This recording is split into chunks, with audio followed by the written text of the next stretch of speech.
नमस्कार दोस्तों, आप सभी का स्वागत है एचपी स्टडीज पे। My name is Keshav Katoch. 8 सितंबर को आपका एचपी एलाइड का एग्जामिनेशन है और तैयारी भी आपकी अच्छी चल रही है। आज हमारा फ्री मॉक टेस्ट पहला था। ऐसे 3 मॉक टेस्ट होने आपके, एक 10 अगस्त को भी आपका नेक्स्ट मॉक टेस्ट है।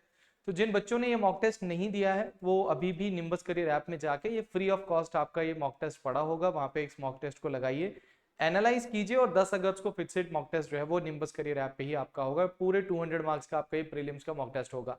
तो देखिए, ये फ्री इनिशिएटिव्स जो है ये उन बच्चों के लिए हैं जो कोचिंग नहीं ले सकते हैं, जो घर बैठ के तैयारी कर रहे हैं, और जो बच्चे तैयारी कर रहे हैं हमारे साथ भी जुड़े हैं वो भी इस टेस्ट सीरीज को जो है या फिर ये जो टेस्ट है इनको दे सकते हैं। देखिए, इसमें आप ज्यादा से ज्यादा पार्टिसिपेंट्स को ला सकते हैं, इसको शेयर कर सकते हैं ताकि आपको आपका रैंक जो है पता लगे और आप कंपटीशन में कहाँ खड़े उतरते हैं ये आपको पता लग जाए।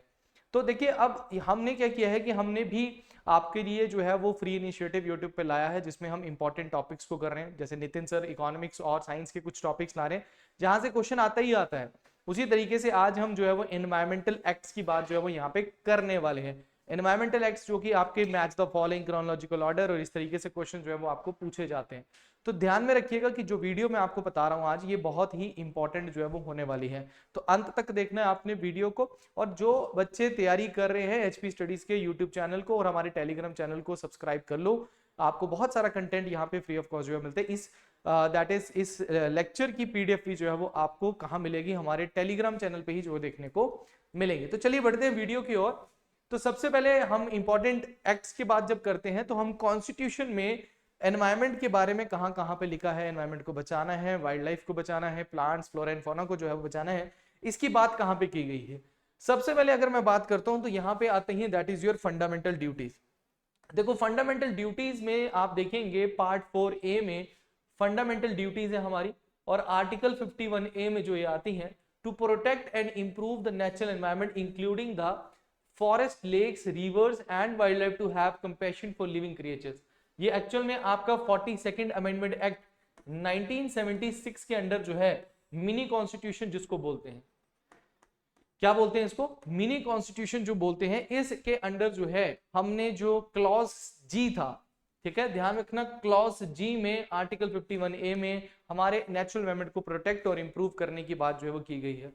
दूसरी बात अगर हम देखते हैं यहाँ पे, तो एक डीपीएसपी भी हमारे पास आता है आर्टिकल 48A। आर्टिकल 48 बोलता है the policies regarding the protection and improvement of the environment, the state shall endeavor to protect and improve the environment to safeguard the forest and the wildlife of the country।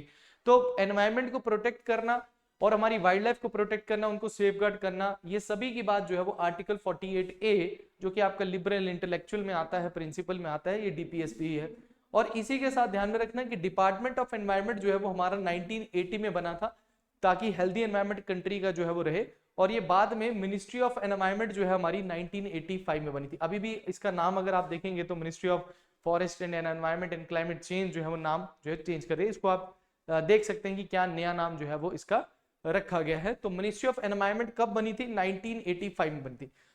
छोटी छोटी चीजें होती हैं जो कि यहाँ से ये क्वेश्चन उठा लेता है। कई बार हम जब क्वेश्चंस भी करते हैं तो उसमें ऑब्जेक्टिव क्वेश्चंस में भी कई बार जो है वो आपके लिए क्या आता है कि मैं बोलता हूँ कि ये चीज इंपॉर्टेंट है, यहां से क्वेश्चन आ सकता है, तो उसको कर लिया करो।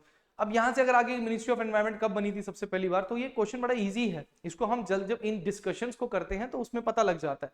उसके बाद आर्टिकल 21 में भी हमारा जो फंडामेंटल राइट है, ये ह्यूमंस का राइट है, राइट टू लाइफ, जो हमारा right to life and personal liberty जो आर्टिकल 21 है, उसमें भी हमारा एक हेल्दी एनवायरनमेंट में रहना हमारा जो है वो अधिकार है। ये बात भी हमारी एनवायरनमेंट से रिलेटेड और ह्यूमन से रिलेटेड जो है वो article 21 as a fundamental right में जो भी हमें पता लगेगी। अब सबसे पहले अगर हम यहाँ पे बात करते हैं तो वो आता है हमारा prevention of cruelty to animal act 1960। Prevention of cruelty to animals, that is your PCA act 1960, जिसमें जो it prevent the infliction of unnecessary pain और सफरिंग ऑन एनिमल्स, इसको रोकना है। Animal board of India was constitute under this act. अब आपको कई बार paper में आ जाता है कि एनिमल बोर्ड ऑफ इंडिया जो है वो कॉन्स्टिट्यूट जो है वो कौन से एक्ट के अंडर जो है वो बनाया गया था, तो वो बनाया गया था prevention of cruelty to animal act 1960 के अंदर। उसी के बाद आपको पता है कि अभी सुप्रीम कोर्ट ने तमिलनाडु में एक दैट इज एक कल्चर है जालीकाटू जो है बोलते हैं, under it which government try to revive an notification but court refuse to vacate the stay यहाँ पे ध्यान में रखना है। तो यहाँ पे ये अभी भी जो चल रहा है, ये मुद्दा चल रहा है कि जालीकाटू जो है वो आपका होना चाहिए कि नहीं होना चाहिए। It's kind of a bull race, आपको पता है, ठीक है, जिसमें एनिमल्स के साथ क्रुएल्टी जो है वो होती है। बट दे सेज दैट कि आर्टिकल जो 28 आप 29 और 30 जो रखते हैं कल्चरल एंड एजुकेशनल राइट्स, तो कल्चरल राइट्स के अंडर भी जो है पता चलता है कि ये 2000 साल पुरानी है, ये इनका कल्चर है, तो ये इनका फंडामेंटल राइट भी जो है वो कहा जाता है। बट ये कहीं ना कहीं सुप्रीम कोर्ट बोलता है कि क्रुएल्टी टू एनिमल्स भी है। आपका कल्चर किसी एनिमल्स को क्रुएल्टी या कर रहा है तो वो कल्चर कैसा हो गया आपका, ठीक है। तो ये केस अभी भी बना हुआ है आपका। उसके बाद सबसे important wild life protection act 1972, wild life protection act 1972, और इसके कई सारे अमेंडमेंट्स जो है वो आगे देखने को मिले थे। तो इस एक्ट में सबसे मेन चीजें क्या है कि it provide the protection of listed species of animals, birds and plants, and also for the establishment of network of ecological important protected areas also. मतलब इसमें हमने प्लांट्स, फ्लोरा एंड फौना, इसको जो है वो प्रोटेक्ट करने की बात की गई। स्पीशीज को हमने शेड्यूल 1, शेड्यूल 2, शेड्यूल 3, शेड्यूल 4 में जो है वो रखा गया। कौन से इंडेंजर्ड स्पीशीज हैं, कौन से स्पीशीज, IUCN की लिस्ट के हिसाब से आपने देखा होगा कि हमने इंडेंजर्ड स्पीशीज आपके बनाए हुए हैं। तो उसी के तहत भी जो है इसमें भी शेड्यूल 1, 2, 3, 4 में जो है वो हमने स्पीशीज को जो है वो रखा हुआ है। तो ध्यान में रखना कि इसकी वजह से ही आगे 1973 में it help India become a party to the convention on international trade in endangered species of wild fauna and flora. CITES के बारे में आपने सुना होगा, 1973 में जो है वो साइट्स आया था आपका 3 मार्च को, ध्यान में रखना 3 मार्च 1973 में आपका आया था। वर्ल्ड वाइल्ड लाइफ डे भी जो है वो हम इसी दिन मनाते हैं। वर्ल्ड वाइल्ड लाइफ डे भी जो है वो हम इसी दिन जो है वो सेलिब्रेट जो है वो करते हैं। तो ध्यान में रखना कि ये आपको क्वेश्चन आ सकता है कि इंडिया, इसी की वजह से आपका इंडिया जो है वो बन पाया था, साइट्स का जो है वो मेंबर बन पाया था। इसमें हंटिंग ऑफ इंडेंजर्ड स्पीशीज को प्रोहिबिट किया गया है। अगर आपने कोई भी वाइल्ड लाइफ स्पीशीज को अगर आपने ट्रांसफर करना है, उसके लिए लाइसेंस हमारे को जो है वो चाहिए। सेंट्रल जू अथॉरिटी को हमने बनाया गया, ठीक है, ताकि जूस को देखा जाए, और it was establish in 1992। National board for wild life भी जो है वो कॉन्स्टिट्यूट किया गया। उसके साथ साथ नेशनल टाइगर कंजर्वेशन अथॉरिटी भी जो है वो आपकी इस्टेब्लिश की गई। तो नेशनल टाइगर कंजर्वेशन अथॉरिटी ही हमारे देश में किसको देखती है, सभी के सभी टाइगर रिजर्व्स। अगर आपने किसी भी एरिया को टाइगर रिजर्व डिक्लेयर करना है, टोटल टाइगर रिजर्व कितने हैं इंडिया में, 55 टाइगर रिजर्व जो है वो आपको इस टाइम पे देखने को मिलेंगे इंडिया में। तो ध्यान में रखना नेशनल टाइगर कंजर्वेशन अथॉरिटी भी इसी के under, wild life protection act के अंडर जो है बनी थी। अब इसमें हमने कौन कौन से प्रोटेक्टेड एरियाज जो है वो लाए थे, जैसे कि आपकी wild life sanctuaries, national park, conservation reserves, community reserves and the tiger reserves also. Paper में क्वेश्चन आता है, क्योंकि इसी के बाद 1973 में आप सभी को पता है कि हमने प्रोजेक्ट टाइगर भी जो है वो लाया था। अभी आप सभी को पता है 2023 में इसके जो है 50 साल जो है वो 50 ईयर्स जो है वो आपके पूरे हुए थे प्रोजेक्ट टाइगर के। तो टाइगर रिजर्व जो है वो ध्यान में रखना है आपने कि भाई इसी के अंडर जो है वो टाइगर रिजर्व आए थे, क्योंकि नेशनल टाइगर कंजर्वेशन अथॉरिटी भी इसी के अंडर आई थी, और ये 5 आपको यहाँ पे प्रोटेक्टेड एरियाज इसके अंडर जो है वो आए थे। इसी के बाद इसी क्या मतलब एक प्रोविजन स्टार्ट किया गया, wild life crime control bureau जो है वो आपको कॉन्स्टिट्यूट किया गया 2006 में, क्योंकि जब 2006 में अमेंडमेंट किया गया वाइल्ड लाइफ प्रोटेक्शन एक्ट 1972 में, तो उस टाइम पे हमने क्या बनाया गया, that is over wild life crime control bureau भी हमने यहाँ पे कॉन्स्टिट्यूट जो है वो किया गया। ठीक है, ये आपने ध्यान में रखना है। चलिए नेक्स्ट हमारा आता है that is the water prevention and control of pollution act 1974। HAS में यहां से क्वेश्चन आपका 2023 में जो है वो आ चुका है। तो इसका मेन देखो, इसमें मेन चीज क्या है, वाटर पोल्यूशन को जो है वो हमने क्या करना है, कंट्रोल करना है। जो भी चीजें जिनकी वजह से हमारा वाटर पोल्यूट होता है उनसे हमें बचाना है, और वाटर को सही रखना है, वाटर रिसोर्सेज को हमें सही रखना है यहाँ पे। ठीक है, तो इसको कौन रेगुलेट करता है, it waste regulatory authority, central pollution control board और स्टेट पोल्यूशन कंट्रोल बोर्ड, जो कि दोनों की दोनों जो हैं वो स्टैच्यूटरी बॉडीज हैं। ध्यान में रखना कि ये CPCB और SPSB जो है ये स्टैच्यूटरी बॉडीज हैं, और यही जो है वाटर एक्ट 1974 के अंडर जो है वो काम करती हैं, और they are created under the water act 1974, ये आपने ध्यान में रखना है। और वाटर प्रिवेंशन सेस एक्ट भी आपका जो है, ये आपको ना पेपर में, ये मैंने जस्ट ऐड इसलिए किया है क्योंकि एक्चुअल में क्या होता है कि आप बहुत ज्यादा हम एलआईडी के हिसाब से कर रहे हैं, अगर आप बहुत डिटेल में करेंगे तो ये प्रॉब्लम क्रिएट करने लगेगा कि आपको बहुत डेप्थ में चले जाओगे। हमें एक्ट को पूरा डिटेल नहीं, हमें बस इतना देखना है कि किस एक्ट में क्या चीज जो है बोली गई। अब यहां से cess act, water prevention control of pollution cess act आपका 1977 में जो है वो आपका आया था, ये आपने ध्यान में रखना है। उसके बाद दूसरा हमारा आता है air prevention and control of pollution act, मतलब एयर पोल्यूशन को कंट्रोल करने की बात 1981 में आई थी। To implement the decision United Nation conference on the human environment held at Stockholm in 1972। ये जो हमारी जो यूनाइटेड नेशन की कॉन्फ्रेंस हुई थी ना ह्यूमन एनवायरनमेंट से related, this is Stockholm convention भी बोलते हैं इसको, 1972 की ये पहली कन्वेंशन थी हमारी। This is the first convention जो हमने एनवायरनमेंट से रिलेटेड ली थी। उसी के डिसीजंस के बेस पे हमने हमारी पार्लियामेंट ने जो है एयर पोल्यूशन एक्ट जो है वो हमारा 1981 लाया था। थोड़ा सा अगर आपको बता दूं, यहाँ पे यूएनईपी भी जो है वो 1972 में ही बना था, इसी कॉन्फ्रेंस स्टॉकहोम कन्वेंशन के बाद। यूएनईपी का हेडक्वार्टर अगर आपको देखेंगे तो नैरोबी में आपको मिलेगा।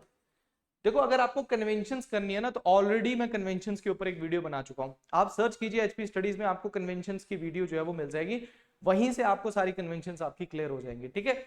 सो आज हम एक्ट कर रहे हैं, कन्वेंशन हम कर चुके हैं। तो जनरली ये एक्ट क्या कर रहा है, it aims to control prevent the air pollution in India, ठीक है, सबसे मेन चीज है। और जितने भी एयर पोल्यूटेंट्स हैं हमारे, जिनकी वजह से हमारा जो है पोल्यूशन होता है, उनको भी जो है वो कंट्रोल करना है, ठीक है। उसके लिए हमें स्ट्रिक्ट रूल्स जो है वो बनाने हैं, ठीक है ना। जैसे वोलेटाइल ऑर्गेनिक कंपाउंड्स हैं, कार्बन मोनोऑक्साइड है, सल्फर डाइऑक्साइड है, हम लॉस तो बना देते हैं, बट आप ये सोचिए कि भाई इसको इंप्लीमेंट करना और क्या करना वो तो हमारी दैट इज सरकार का ही काम है। तो it empowers the state government to designate air pollution areas, तो स्टेट गवर्नमेंट्स भी एयर पोल्यूशन एरियाज को डेजिग्नेट जो है वो कर सकती हैं यहाँ पे, ठीक है। उसके बाद दूसरा आता है, तीसरा हमारा आगे आता है environment protection act 1986। Environment protection act जो है, this act was passed under article 253 legislation of giving effect to international agreements, ठीक है ना। अब ये हुआ क्या था कि आप सभी को पता है कि भोपाल गैस ट्रेजेडी आपकी 1984 में, दिसंबर 1984 में ये भोपाल गैस ट्रेजेडी जो हुई थी, और इसमें जो UN conference on human environment हुई थी, उसको अचीव करने के लिए, उसके जो दैट इज जो भी होता है ना हम लिखित में देते हैं, उसको अचीव करना है, उसके लिए हमने जो है ये जो हमारा एनवायरनमेंट प्रोटेक्शन एक्ट 1986 जो है वो लाए थे। इसी के अंदर इको सेंसिटिव जोन्स और ecological fragile areas are notified by ministry of environment, forest and climate change under EPA act 1986, जिसके अंडर 10 किलोमीटर का बफर जोन जो है वो प्रोटेक्टेड एरियाज के पास लगाया गया। ध्यान में रखना कि मान के चलो ये आपका नेशनल पार्क है, तो नेशनल पार्क के 10 किलोमीटर का जो एरिया होता है उसको हम इको सेंसिटिव जोन बोलते हैं। वहां पे आपकी कंस्ट्रक्शन एक्टिविटी वगैरह ज्यादा जरूरी, मतलब यहाँ पे आप नहीं कर सकते हैं, ताकि ह्यूमन और मैन का कन्फ्लिक्ट को कम किया जा सके। तो वो भी आपका इसी के अंडर आपका आया था। आर्टिकल 253 थोड़ा ध्यान में रखना, भोपाल गैस ट्रेजेडी थोड़ा ध्यान में रखना, मिथाइल एसोसाइनाइट आपने सुना होगा, ये डिजास्टर में एलाइड में आपको हर बार क्वेश्चन आ जाता है कि भाई भोपाल गैस ट्रेजेडी के टाइम पे कौन सी गैस जो है वो रिलीज हुई थी, तो मिथाइल आइसोसाइनाइड आपको ध्यान में रखना है। और दिसंबर 1984 में ये होता है, कभी कभी सीधी सीधी आपको मंथ और ईयर भी जो है वो पूछ लेता है। तो statutory bodies are under the EP act, environmental protection act 1986, national coastal zone management authority later converted to national Ganga council under the ministry of Jal Shakti, ये भी आपका इसी टाइम पे जो है वो बना था। तो प्रोटेक्शन एक्ट को समझ में आ गया हमारा। अब आगे जब हम बढ़ते हैं, आगे आता है फॉरेस्ट कंजर्वेशन एक्ट 1980। अब देखो यहाँ पे कुछ होते हैं कंजर्वेशन एक्ट और कुछ होती है पॉलिसी, कुछ होते हैं कंजर्वेशन एक्ट और कुछ होते हैं पॉलिसीज हमारी होती हैं। याद रखना कंजर्वेशन एक्ट 1980 में आया था, और नेशनल फॉरेस्ट पॉलिसी जो है, नेशनल फॉरेस्ट पॉलिसी जो है ये आपकी 1980 में आई थी, सॉरी 1988 में आई थी।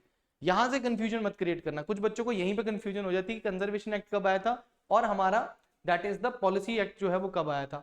तो ध्यान में रखना फॉरेस्ट कंजर्वेशन एक्ट 1980 में आया था, और जो हमारा फॉरेस्ट एक्ट जो कि अभी चल रहा है वो 1927 वाला चल रहा है, कॉलोनियल एरिया का जो है वो चल रहा है। तो it was enacted to consolidate the law related to forest and transit of forest produce and duty leviable to timber and other forest produce. तो subsequent the forest act was promulgated in 1980 to make certain reforms over the preceding act 1927। तो जो हमने forest act 1980 का लाया, उसमें हमने जो forest act हमारा 1927 का था उसमें कुछ चेंजेस जो है वो रिफॉर्म्स जो है वो लाके इसमें किया हमने यहाँ पे, ठीक है ना। उसके बाद नेक्स्ट आता है हमारा biological diversity act. Biological diversity act 2002 में आया, हिमाचल प्रदेश का आप देखते हैं तो हमारा 2005 में आया था। तो उसी तरीके से इंडिया का बायोलॉजिकल डाइवर्सिटी एक्ट 2002 में आया था, to realise the objective enshrined in the United Nation convention of biological diversity. तो वो जो 1992 में सीबीडी जो है वो आपका आया था, उसी की लाइन पे आगे हमने हमारा बायोलॉजिकल डाइवर्सिटी एक्ट 2002 लाया। अब इसका मेन ऑब्जेक्टिव क्या था कि हमारे को क्या करना है, कंजर्व करना है हमारी बायोलॉजिकल डाइवर्सिटी को। उसके बाद सस्टेनेबल यूज करना है इसके सभी कंपोनेंट्स को। सस्टेनेबल यूज क्या होता है, हमें इस तरीके से यूज करना है कि हमारी फ्यूचर जनरेशन के लिए भी रिसोर्सेज बचे रहें और रिसोर्सेज का एक तरीके से ज्यादा हम क्या करें, मतलब उसको खत्म ना करें हम इस तरीके से, ठीक है। उसके बाद fair and equitable sharing of the benefits arising from the utilisation of genetic resources. जितने भी जेनेटिक रिसोर्सेज हैं हमारे, उन सब का फेयर और एक तरीके से इक्विटेबल शेयरिंग चाहिए। ये नहीं कि एक ही के पास सभी के सभी शेयर चला गया, एक ही पार्टी के पास सब कुछ जा रहा है। इक्वल शेयर जो है वो हमने लाना है। ये सीबीडी के अंडर था। किसके अंडर था, सीबीडी का शेयर था। जैसे नहीं कि एक ही कंट्री के पास सारे रिसोर्सेज हो जाएंगे, वो ही सब कुछ एक्सप्लॉइट कर रही है, नहीं, हमें इक्वली जो है डिस्ट्रीब्यूट होना चाहिए और फेयर होना चाहिए वो। इसी के अंडर जो है वो नेशनल बायोडाइवर्सिटी अथॉरिटी बनाई गई, स्टेट बायोडाइवर्सिटी अथॉरिटी बनाई गई एंड बायोडाइवर्सिटी मैनेजमेंट कमेटी भी जो है वो आपकी बनाई गई थी इसी एक्ट के अंडर, बायोडाइवर्सिटी एक्ट 2002 के अंडर। उसके बाद दूसरा आता है इंडियन फॉरेस्ट एक्ट 1927। देखो ये जो इंडियन फॉरेस्ट एक्ट 1927 है, देखो यहां से क्वेश्चन कैसे बनेगा। क्वेश्चन बनेगा कि यार भाई बताओ भाई, एक तरफ दे देंगे that is wild life protection act, air pollution act, और इस तरफ ईयर दे देंगे, या आपको बोलेंगे भाई इनको क्रोनोलॉजिकल, इन सभी एक्ट्स को क्रोनोलॉजिकल ऑर्डर पे जो है वो लगा दो। कुछ नहीं, इतना आसान क्वेश्चन होता है कि आप बड़े आराम से करते हो, बस हमें सभी एक्ट्स को थोड़ा ध्यान में रखना होता है कि कौन सा कब आया था। तो देखो 1865 में Indian forest act 1865 extended the British colonial claim over the forest in India. आप जब हिमाचल जीके को पढ़ते हो तो हिमाचल की फॉरेस्ट के ऊपर भी कई सारे जो हमारी पेनिनसुलर स्टेट्स हैं उनके साथ जो है वो डील जो है वो ब्रिटिशर्स की हुई थी। मॉडर्न इंडिया, मॉडर्न हिमाचल जब आप पढ़ोगे तब आपको पता लगेगा।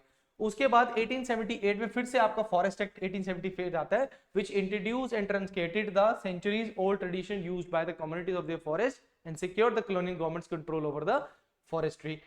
ठीक है ना। और उसके बाद आपका इंडियन फॉरेस्ट एक्ट 1927 आता है। बट अगर आपसे कोई पूछे कि ब्रिटिशर्स के द्वारा सबसे पहला एक्ट कौन सा आया था, वो 1865 में इंडियन फॉरेस्ट एक्ट आया था। बट अभी हम जो यूज करते थे वो इंडियन फॉरेस्ट एक्ट 1927 लेते थे। उसमें उन्होंने कई सारे जो है वो दैट इज स्टेट्स को जो है वो प्रोविजंस दिए गए, ठीक है, जो कम्युनिटीज थी उनको प्रोविजंस जो है वो यहाँ दिए गए। और ध्यान में रखना कि इसमें जो चेंजेस किए गए वो हमारा 1980 के अंदर जो है वो किए गए थे। The act defined the state ownership, regulated its use and appropriate the power to substitute or extinguish customary rights, and the act facilitates 3 category of forest। अब इंडियन फॉरेस्ट एक्ट के अंदर 3 प्रकार की आपकी जो है फॉरेस्ट आते हैं, reserve forest, village forest and protected areas. अब एग्जामिनर आपसे सिंपल सीधा क्वेश्चन पूछेगा कि according to the forest act 1927 कितने प्रकार के आपके फॉरेस्ट थे, 4 ऑप्शन दे देगा आपको, उनमें से एक अलग होगा, reserve forest, village forest and protected forest जो है वो आपके यहाँ पे राइट आंसर बनेगा।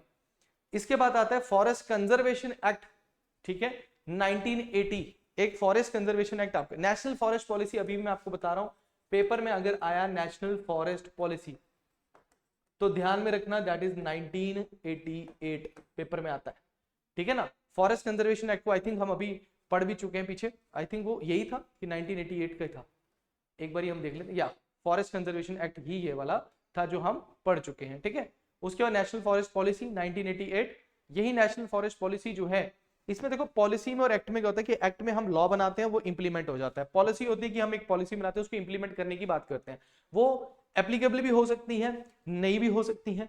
इसी नेशनल फॉरेस्ट पॉलिसी में हमने दिया कि हमारा 33% जो है वो हमारा एरिया जो है वो कवर्ड होना चाहिए, किससे, फॉरेस्ट से। एवरेज कितना होना चाहिए, 1/3 तो होना ही चाहिए। आप देखते हो ना इंडिया में 24% ट्री एरिया और फॉरेस्ट एरिया हम पढ़ते हैं पूरा का पूरा, उसी तरीके से 33% जो है वो होना चाहिए। The principal aim of National Forest Policy 1980 is to ensure environmental stability, maintenance of ecological balance, including the atmospheric equilibrium, which is vital for the sustenance of all the life forms, human and animal and plant. This is the policy. इसका main M ये था। अभी recently forest policy 2016 भी आपकी जो है जो कि रिपील की गई, जो हमारी मिनिस्ट्री है, new draft of national forest policy 2018 में जो है वो लाई गई। उसके बाद नेशनल फॉरेस्ट पे 2016 propose the Levi of green tax. इसी 2016 में ग्रीन टैक्स की फैसिलिटेशन भी जो है वो लाई गई थी। आपको पता है ग्रीन टैक्स भी जो है वो लगाया जाता है कुछ जगहों पे। उसके बाद आता है आपका scheduled tribe and other traditional forest dwellers act 2006।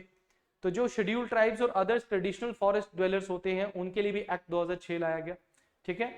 It restriction of deprived forest rights across India, including both individual rights to the cultivable land in the forest land and community rights over the common property resources। तो इसके लिए आप main चीज आपने ध्यान में रखनी है कि शेड्यूल ट्राइब में ये कि 2021 में क्वेश्चन आया है, 2021 में ये क्वेश्चन आया है कि भाई ये एक्ट कब आया था आपका, तो 2006 में आपको ध्यान में रखना है। 2021 में यूपीएससी का पेपर निकालोगे तो इसमें से रिलेटेड आपको एक क्वेश्चन जो है वो देखने को मिल जाएगा। तो एक्ट कहाँ एप्लीकेबल होगा, tribal and other traditional forest dwelling communities के एरियाज में ही ये एप्लीकेबल जो है वो आपका होगा।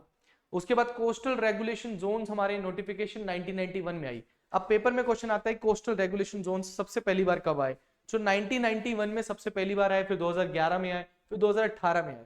तो coastal regulation zone notification of first issued in 1991, वो भी मिनिस्ट्री ऑफ एनवायरमेंट के द्वारा under the protection environmental protection act 1986, जिसमें हमने हमारे जो कोस्टल एरियाज है और उनके एनवायरमेंट को जो है वो क्या करना है, प्रोटेक्ट जो है वो करना है। अब कोस्टल एरियाज में हमारे सी भी आते हैं, बे, क्रीक्स, रिवर्स, और जो बैकवाटर्स हैं, बैकवाटर्स कौन से हैं, जैसे कि केरला में वेम्बानंद लेक है, अष्टमुडी लेक है, these are the backward, that is the backward lakes जो आपको मिलती हैं, बैकवाटर लेक्स, और इनको लोकल लैंग्वेज में क्या कहा जाता है, कयाल्स जो है वो यहाँ पे कहा जाता है, ये आपने ध्यान रखना। तो it is influenced by the tides up to 500 metre from the high tide and the land between the low tide and the high tide line have been declare as a coastal regulation zone in 1991। अब जो high Tide 500 metre है और जो low tide area है उसके बीच का जो area होता है उसी को इस कोस्टल रेगुलेशन जोन के अंडर जो है वो लाया गया 1991 में। फिर that is coastal regulation zone जो लेटेस्ट हमारे 2018 में चल रहे हैं, जो कि शैलेश नायक कमेटी के द्वारा जो है वो दिए गए। आप उस कमेटी के अंडर क्या आया, क्या चीजें बोलेगी, वो इतना इंपॉर्टेंट नहीं है। यूपीएससी के लेवल पे आप जाओगे तब जाके आपको वहां पे लिखना पड़ता है मेंस में, तब जाके आप लिख सकते हैं। इसके रिगार्डिंग कोस्टल रेगुलेशन से रिलेटेड, कोस्टल एनवायरनमेंट से रिलेटेड कोई क्वेश्चन होगा तब आप डालते हो इन चीजों को। बट अभी के लिए हम प्रीलिम्स के पॉइंट ऑफ व्यू से अगर देखें लाइट के, तो सिर्फ हमें इतना पता होना चाहिए कि कब कब ये आया है। उसके बाद आइलैंड प्रोटेक्शन जोन नोटिफिकेशन 2011 में आई थी।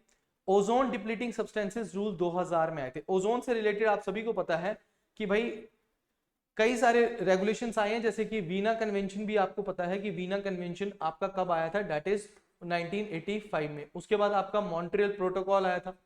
मॉन्ट्रियल प्रोटोकॉल जो है वो 1987 में आया था और ये लागू हुआ 1989 में। उसी तरीके से इंडिया में भी ओजोन डिप्लीटिंग सब्सटेंसेस रूल्स जो है वो आपके 2000 में जो है वो आए थे। और सबसे मेन आप सभी को पता है सीएफसी है, और सीएफसी में भी सबसे डेंजरस कौन सा है, दैट इज द क्लोरीन आपको जो है वो देखने को मिलेगा।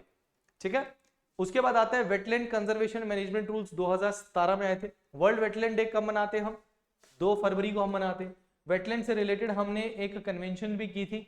ठीक है, वो कौन सी कन्वेंशन आती है, हम वर्ल्ड वेटलैंड डे हम 2 फरवरी को मनाते हैं।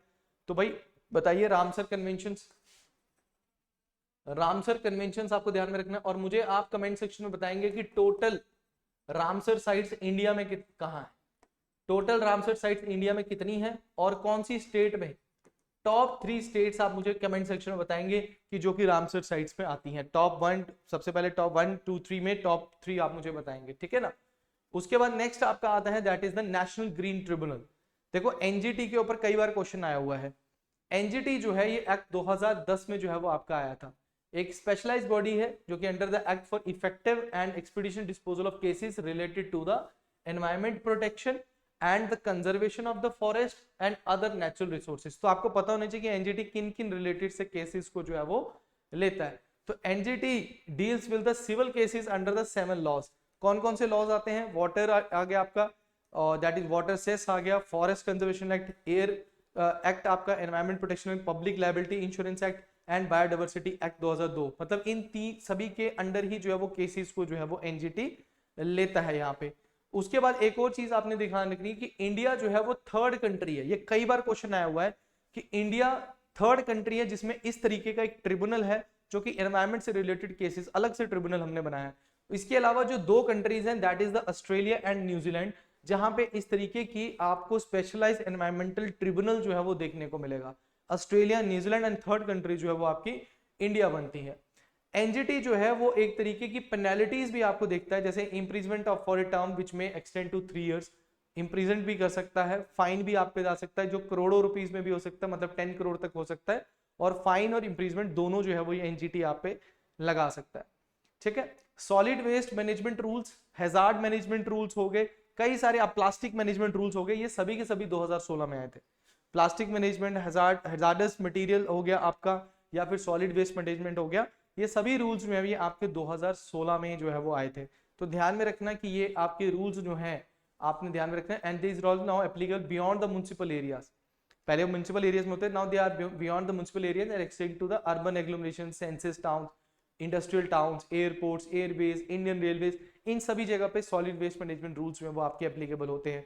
पोर्ट्स पे, हार्बर्स पे, डिफेंस एस्टेब्लिशमेंट जैसे कैंट एरियाज होते हैं, स्पेशल इकोनॉमिक जोन्स होते हैं हमारे, ठीक है, स्टेट और सेंट्रल गवर्नमेंट ऑर्गेनाइजेशंस होती हैं, कोई रिलीजियस साइट्स होती हैं, उन सब पे ये एप्लीकेबल जो है वो आपका होता है यहाँ पे, ठीक है ना। तो ये आपको ध्यान में रखना कि कौन कौन सा एक्ट कौन से ईयर में आता है। तो ये थे हमारे इंपॉर्टेंट एक्ट्स जो कि आज हमने पढ़े एनवायरमेंट के। आई होप आपको इससे कोई ना कोई हेल्प जरूर मिली होगी। ये इनिशिएटिव हमारा अगर अच्छा लगा है तो कमेंट सेक्शन में जरूर बताइएगा। इन दी एंड अगर एचपी एलाइड के अगर आप स्टडी मटेरियल चाहते हैं बोथ इंग्लिश और हिंदी में प्री प्लस मेंस का, तो 7814846248 पे आप कॉल कर सकते हैं या फिर निम्बस करियर ऐप को डाउनलोड करके डायरेक्टली वहां से ले सकते हैं। प्लस अगर आप टेस्ट सीरीज को भी लेना चाहते हैं, अगर आप हमारे 17 टेस्ट, हमारे पास 17 टेस्ट हैं जिसमें 3 तो हमने अभी करंट अफेयर्स के, आपने ध्यान में रखना 3 टेस्ट आपको अलग से देखने को मिलेंगे। तो 17 टेस्ट हैं जो कि जस्ट 499 में आपको मिलेंगे। ये भी आपको निम्बस करियर्स ऐप में देखने को मिलेंगे। सो निम्बस करियर ऐप और 7814846248 पे आप कॉल करके भी टेस्ट सीरीज को जो है वो ले सकते हैं। सो ध्यान में रखिएगा कि जो बच्चा इसको ज्वाइन करना चाहता है जल्द से जल्द ज्वाइन करे और इस तरीके के वीडियोस जो है वो आपके लिए लेकर आते रहेंगे। तो अगर वीडियो अच्छी लगी है तो एक बार लाइक जरूर कर दीजिएगा। Thank you very much, all the best.